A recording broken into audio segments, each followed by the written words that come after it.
That's right back, Charlie.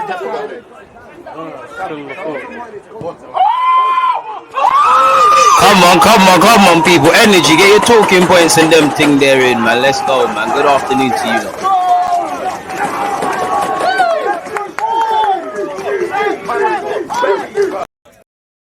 People deluded, I'm back again. Come on, Ian, man. Come on.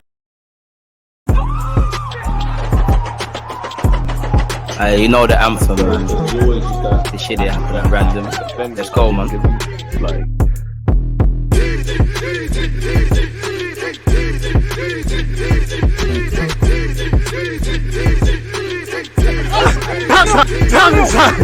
People deluded, I'm back again. Come on, Ian, man. Come on. Can't blame me for rinsing that one. Oh, it seems like let's do that. You lot are going to have to hold that, but it seems like the sun is shining through my windows and messing up the green screen. But nonetheless, it is what it is. People deluded, I'm back again. Twitch gang, one love. Appreciative to everybody who is tuned in. As you know, it's transfer season. It's afternoon on that. Good morning, good afternoon, good night, good evening, and of course, good night, depending on where you lot are placed in this world. I appreciate your support. I appreciate, the support you lot are giving me on my, earlier we did a live stream across YouTube and Twitch. Obviously, you lot saw me and Rance's channel speak. And yeah, man, we might as well look at the transfer news, entertain each other's talking points, etc., etc. If you're a United fan, you're laughing, Again, first thing out the bat, I would say Man United, again, I think they're making some good signings. I don't think they're done. I think Malanza, development player, good player, can put pressure / take Shaw's spot. Moving, again, Man United, any league title winning side or previous, you can't do it without a stable defense. United don't have that. Varane might not be the Varane in his prime of Real Madrid, but he's dropped a level because there's a mess either side of him and obviously in front of him. Wan-Bissaka isn't levels, respectfully. Sure, you've been there, done that. Maguire, the less said, the better. They were previously linked with Paul Torres, so clearly they were looking for a centre-back, specifically a left-sided one. So, yeah, man, Paul Torres and Varane, for me, they're a bit too similar. I think Lisandro Martinez it's like good cop, bad cop sort of thing with Varane, assuming people stay fit. Obviously, he's worked with Ten Hag before. As I said, United are rebuilding their team, specifically the spine of that team. Again, midfield's a big issue for United, and they're getting De Jong and that. Defense is an issue as well. Arsenal have improved defensively, but we're shambolic. Out of the top 6, we finished 5th for clean sheets. The only team we did better than is Man United, so that tells you there needs to be progress between both teams. Obviously, Lisandro, left-footed, tigerish, good on the ball, good tackler. I know I think he's a very good reader of the game from what I read and see. So I think that can counteract any concerns about a lack of height. Evidently, there are going to be games where his lack of height is going to be a concern. And I'm not saying that to get onto him. I'm saying if I was, I don't know, a slow defender who's a good reader of the game, but a slow defender, I might do well. But there's going to be a game, my lack of pace is just going to put me in problems. That's just, it is what it is. I think that's a good signing. De Jong's obviously a quality signing as well. Obviously, I think it's a bit different because when you've had Oli and them sort of guys, it's been a great signing, fans are gassed. But then tomorrow when it's time to get down to work, there's nothing there. Ten Hag knows how he's going to use him, and whether that's receiving the ball off the centre halves and progressing it, we'll be here all day. De Jong's at Barcelona, he plays for Dutch at international level. He's a baller in it, really and truly. Eriksen's on the way again. Midfield's been an issue. You can have all the ball playing centre backs you want. When Lisandro or Varane or whoever gets the ball, there's options. Last season, there wasn't that. I don't think Fred's bad, but it's not his strengths. McTominay's meaty, really and truly, let's be honest. So these lot will still be utilised in the squad. But again, there's now shaping up for a defence. There's now shaping up for a midfield. Obviously, you need to be able to defend and you need to go from one end to the opponent's end. I'm not watching United religiously in pre-season and all these things, but the pressing, the intensity looks better. Whether Jadon's going to play on the left and the right, obviously, if they get rid of Ronaldo or keep Ronaldo's another thing they might have to assess. But if you've got the good press from the front, midfielders that understand what's going on, good defense, you're moving that much closer to get back to what Man United used to have, fighting for league titles. It's not really that at this moment in time, is it?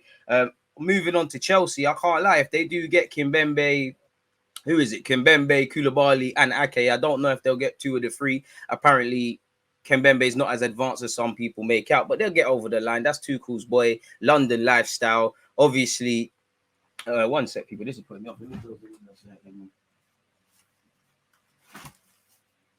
there we have it, man. Dying for you lot. Tiny bit better. Not amazing. But really, there was no point. But the Sun's just beating through. But as I was saying, Chelsea need better defenders. And I think you need to be able to save Thiago Silva's legs to be on pause. To have the option of, I'd assume Thiago in the middle, Koulibaly, the experienced Koulibaly, who's shown he's good for a number of years on the right-hand side, Kimpembe/Ake on the left, being able to rotate in and out. There's some very good options, really. Obviously, they got Sterling. They've been linked with Ronaldo, probably not going to get him. They've been linked with De Jong, seems like they're not going to get him. They're clearly going to get some other lit dons in the team, innit? So it's interesting to see what's going on. One has to wonder what City are on, though, people, because if Arsenal, we'll get onto it, we'll go through the news and all them things, but if they let Zinchenko go, who is a good squad player, Gab Jesus, Sterling, who was a first teamer / rotation option, there's even rumours Bernardo might go. Surely they have to replace these. Now, a bit like Jadon Sancho, I think Grealish is going to have a more prominent role and obviously have a better season than last year for himself. And there's probably other players that will step up. They've brought Haaland and Alvarez in, but one has to wonder, surely, again, especially a team like City that has to compete for all the titles and it's been neck and neck pause with Liverpool, you can't let all of these players go, man, really. So I'm not too sure what's going on there, man. We'll have to see. But yeah, man, what you lot saying? I was airing you lot. I just wanted to say that before I forgot. DG, if the window closed tomorrow, what's your top 6 for the end of the season, for the end of next season? Exactly the way it is. If it stayed exactly like it's weird because I think Liverpool City, one of them might have a bit of a blip, but their blip is still second, third stuff. I'd say the top 3 would stay the same for me. Man United, Manchester City, Liverpool, and obviously Chelsea. Unfortunately, I'd say Spurs full finish just because of the Conte factor. They've, whether you believe, I'm not saying they have a better team or don't have a better team. That team's been together for a while now. United, Ten Hag, for as good as I think he is going to do, and my United supporting cousins are back chatting crap. It's just started for a minute. There's going to be twists and turns. People really underestimate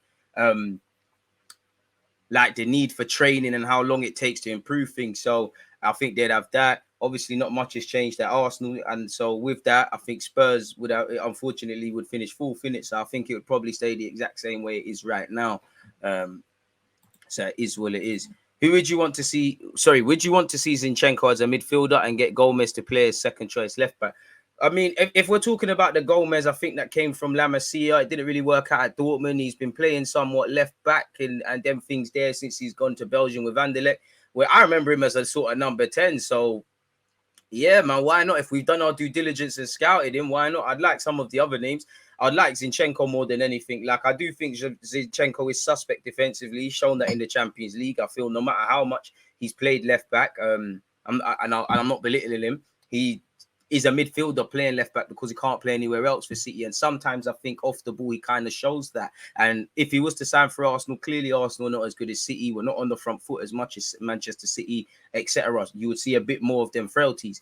I'm not going to lie. He's 25. He seems an intelligent man. He can improve in little things and bits and pieces. For me as well, I can't lie. No matter what I just said, that is better than Cedric going over there messing up the balance. That's better than, unfortunately, Tomiyasu can do it, but you're killing the balance. It's definitely better than Tavares there. I know Bukayo Saka can do it and has done it on occasion, but you want to see him playing further forward. So it is what it is, really, in that regards. The Hickey move, whatever, it didn't happen. Lisandro Martinez, United are getting him. He can play left back as well. Another brownie point for Man United. In that regards, it didn't happen. Get someone in it. I do think, I'm not saying Zinchenko's amazing, but you're never going to look as good as you might do at City when you've got Kevin, Gundogan, Bernardo, previously even Jesus, Raheem Sterling, Grealish, £100 million, Haaland landing, and things like that. But I look at it, if I'm Pep, there's got to be a plan because they're just they're printing a good balance sheet, but they're just letting too many guys go. I mean, I'm not criticizing Pep. I'm just thinking, surely you got something. And again, when I look at Sterling, Jesus, Zinchenko, they might not all necessarily have been week in, week out in the starting lineup for Man City, but they all played prominent roles. And I'm taking Zinchenko. Obviously, he can play left centre mid. He'll probably get an avenue to display that. He's a very intelligent footballer.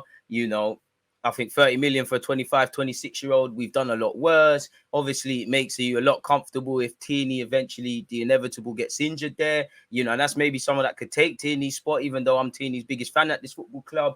I'm all for it. Whether it happens or not is another thing. I haven't seen medicals, official bids, personal terms. Crucially, Donny's holding shirts, and we've seen all of this, you know. You can't get banned. Every club, especially Arsenal, you can't, respectfully to the Athletic, you can't get banduled by David Ornstein Athletic articles. We saw it with Rafinha, even though I'm not saying he said it was going to happen. But yeah, man, I would say one though. If there's money to go around, why not bring this Gomez brother? But I'd just say you get me a Zinchenko, you get me a Telemans in midfield. I don't think we're big and bad and we're doing stuff, but I think them two to go with Jesus were a lot better than last season, and better for this season. Fabio Vieira there, not gonna lie, I would want a right winger. You've seen, well, we all dreamed a bit in it. I told you, look, Gnabry, there's no real tangible links to that, but you have hope in it. It seems like he's gonna sign a new deal. The Rafinha thing didn't happen. Whether Paqueta happens is neither here nor there. We're trying to see the feasibility of personal terms before lodging a bid. I don't know if that's going to happen. I don't know if we're going to commit 55 million without dealing with outgoings. Obviously, people that might be able to leave in Leno, who could go Fulham, are currently in America, so it makes things a bit tricky. I'm not too sure, man. But saying that, if you was ready to front up piece for Rafinha before Chelsea and Barca got involved, then it could be the Vlahovic thing, bidding for Dons for no reason, or it could be some evidence in it, man. But yeah, man, keep your opinions coming if you've got any amazing stuff so far. Chelsea are dead. I don't think they're dead, but fair play, you know. I'm an Arsenal fan. I ain't going to defend them. How many goals are you expecting from Jesus, and how many do you think he'll get? Got to apply an Arsenal tax, but I don't know for all comps. I need 15 minimum in the Prem. For me, 20. But some of you always get onto me and say I'm being harsh, and that not just with Jesus, with strikers in general. There's not too many 20 league goal strikers. Fair enough in it. I'm prepared to concede that anything less than 15, 20 in the league, it's all a myth in it for me anyways. You know, you can do what you want in terms of assists. Obviously, you want to see you get assists. You do what you can in that regards in all comps, however long you play, do your thing in it. I've got no issue with that, but just present me with 15, 20 league goals. Like, again, Chelsea have got Sterling and they still scored more than us last season for a team that was criticised for not scoring goals and the Lukaku stuff for evident reasons. Liverpool, City are scoring more goals than us, you know. Cristiano Ronaldo, whether he stays or not, 17, 18 Premier League goals. Son, Kane, double figures between them, handsome number between them. You know, goals win games, innit? Goals make you win when you should lose and all these sort of things. So I think if we're not getting that, what's the point in it, really and truly? I think Jesus has all the potential to be that. I'm quite excited about his signing, but at the same time, it's not a thing like, obviously, with Chelsea, when they went for Lukaku the season before, you could see that there's bare creative done. Chances are being made. No one's necessarily finishing it. I don't think that's necessarily the case with us, that I could say Jesus is slapped on the pitch and he starts doing the madness, really. I have nothing to do with him. It's just, it's silly, but we can't break down low blocks. There's not enough movement. We ain't got that number 8, whether Zinchenko could play there or Telemans or Milinkovic Savic or half of these dons. We don't look like a team. A bit like United, both teams need to fix midfield, and they're going to get a bit of at least for the first 6 months or season. Van der Beek's going to get a new lease of life.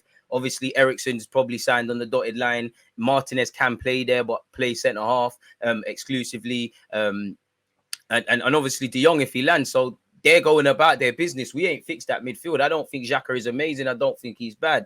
But if you're going into the season where your first choice is Xhaka and Partey for a variety of reasons, I don't think that's a bad pivot. But you know what you're signing up for as a football club. Or again, that's what I believe anyway. So anything less than 15, 20, I think Arsenal have the potential to score goals. Whether we're able to is a completely different thing, my guy, because you know, Jesus has done it once in the league. And if you've only done, just being lazy, if you've only done that once at City in a team that can't stop scoring goals, man, for look at it. I know his name is Jesus, but we can't just look at him to be the saviour. I think where Arsenal's concerned, we always look at one manager, one coach, one player to just, they're going to come in and fix everything. It's a collective, innit? So I want to see more movement. I want to see more dummy runs. I want to see, you know, them sort of things there. Really want to see Martin Odegaard, Saka, bring Jesus into that partnership. Martinelli and Jesus could have a good relationship on the field, as could Eddie and thing that they've shown in pre-season. You get a midfielder, you get some players like Zinchenko and maybe someone in place of Tomiyasu who, when these guys are missing, obvious, sorry about it. Listen, it is what it is. It's sunny in the UK, man. It is what it is. that don't kill the balance really, because when everybody's fit, you can see what Arsenal are trying to do. Tomiyasu becomes narrow, Tierney flying forward, the front three, the midfield, you can kind of see it, but it should be more progressive now. You know, you've had enough enough time now, Arteta, to show evidently to someone that doesn't give a crap about football. If you showed them Arsenal before Arteta and Arsenal now, we should know this distinctive brand of football. Like, obviously not to praise Ten Hag because he ain't managed the game in the Prem, but you know he's on that Dutch stuff. You know, it's always the potential with Mikel Arteta. I'm yet to really kind of see what's going on as much as I like the guy. And it's time for that. Money's going to get spent. If you're going to spend money on Paqueta, or if you got Rafinha and these guys that we've been linked with for £55 million plus, I do think they've got to turn it on, but we've got to do stuff as well. So hopefully we get over the line with these players, people. But yeah, man, that's my thoughts on that. Sorry, folks. Let me make a timestamp. Let's call that Zinchenko, Young, Chelsea new defense. Big up you lot, man, because this is going to get all chopped up and put onto YouTube, man. I mean, yeah, actually onto YouTube. Really wanted Zinchenko to come to Napoli 3-4 years ago. Never been more than just a rumor, though. Jesus, it's a look and see with our team adding creativity into midfield. That's a real test for him. Apart from that, we are hampering him, to be honest. Subscribe with Amazon Prime. Appreciative. It's ad-free. Supports the channel at no extra cost. And boy, we cannot invest based on the Twitch finances. Twitch income is steadily declining, man. Why do you think I'm here in the afternoon, people? It don't make sense waking up early in the morning. You know, I think my hours on Twitch are 100 odd hours. Wait. Barely buy cereal. Ronaldo has been humble. Seems like nobody wants him. He's an enigma, man. You can't go PSG because that one's gone. Financially, it's rewarding, but financially, it's not. And you know that you can have him for a season max or whatever. Whatever manager is going to be undermined. For you to have this current Ronaldo to somewhat thrive, every single facet of your football club on and off the field has to be spot on.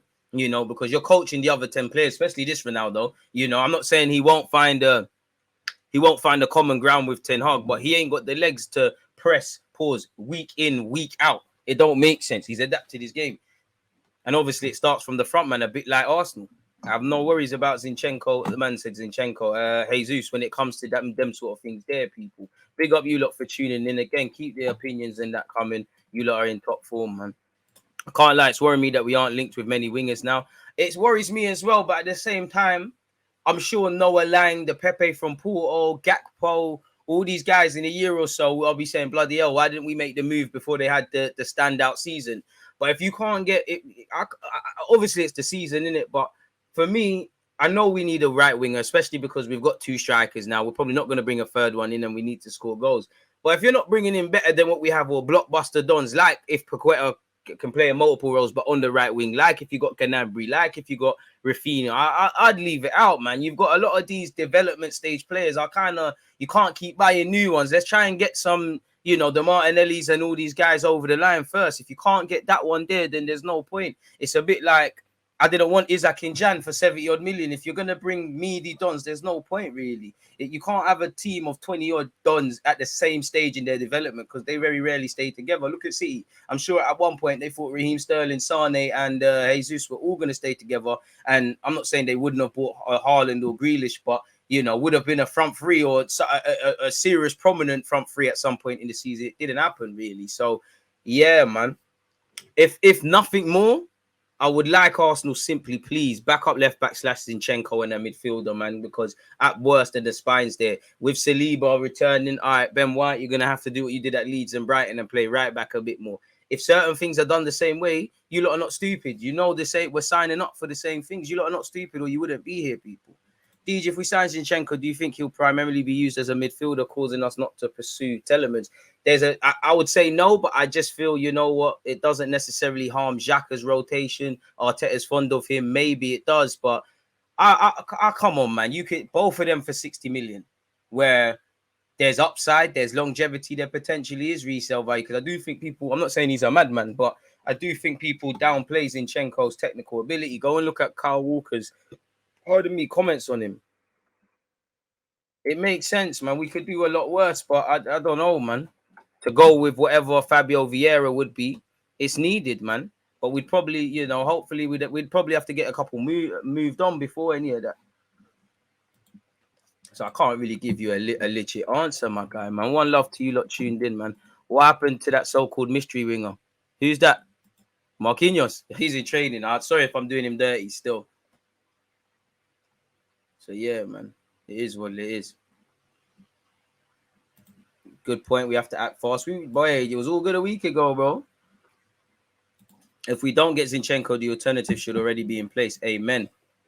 Zinchenko, Lisandro for me, based on what Arsenal need, yeah. But I would have taken Zinchenko. Man said, DG, what are you always doing 5 to 10 minutes before you pop up on the stream? Chilling, man. You know, literally more time I'm here, just patterning stuff, chilling, man. Participating in the comments, Broccoli, Gooner, One Love, CeeLo, and every one of the regulars. I appreciate that. I think once Pepe leaves, then we'll see winger talk escalate more. I'm tired of the chattings, though, bro. I need to see stuff now. I know I'm not working for Arsenal. I'm getting a bit frustrated, but I need to see movements and these sort of things now. With that being said, carrying on this theme, let's start with some transfer news, people. Let me switch over to the Athletic. Bloody hell, I've got so many tabs open. Start closing some, mate, because I can't make out what the hell is going on. But yeah, man. DG, do you actually think Pepe is going to leave or not? Before we crack on, yes and no. Yes, because you're contracted until 2024. We hear all the talk around new renewals is Saka, Martinelli, Saliba. If you cost 72 million without the things